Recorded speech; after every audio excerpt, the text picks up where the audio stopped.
אני דובר מאביבים. אוקיי? נפנה לעם ישראל והסבר לו למה עולה 800 שקל לחודש מים. באתי להזמין אתכם להיפגש עם אנחנו נשמח להיפגש עם המנכ"ל. אין סיבה שהמידע יהיה חסוי. אין סיבה שהמידע יהיה חסוי.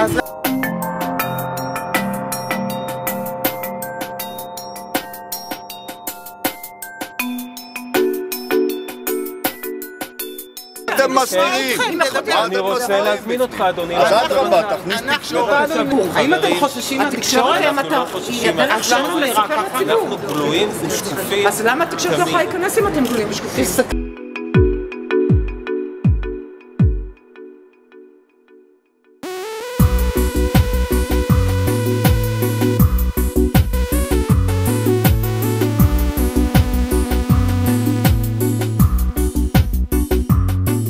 היא השרה. שהסבירו לי איפה הכסף שלי. סליחה, למה רק 4? אנחנו גם נשתדנו, אנחנו גם נעשקנו.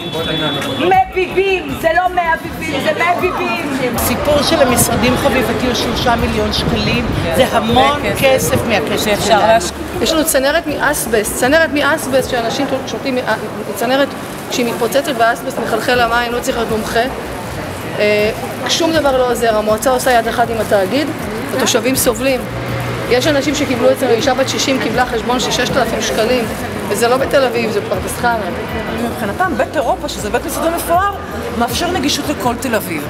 שאלנו למה נגישות לכל תושבי תל אביב, היא נמצאת דווקא פה, לא קיבלנו תשובה ברורה, למה התאגיד לא יכול לשבת בדרום תל אביב, לא קיבלנו כמובן תשובה, למה הוא לא מדבר עם התקשורת ולמה התקשורת יכולה להיכנס, לא קיבלנו תשובה, לא קיבלנו תשובה על העלייה, כמה מתוך מה שאנחנו משלמים כתושבי תל אביב, יפו מגולם, כמה מתוך מגולם השכר של 120 עובדים שם, ויש לנו צילומים של משרדים, יש להם משרדים גם בקומת קרקע, משרד המנכ"ל הוא בקומה שנייה,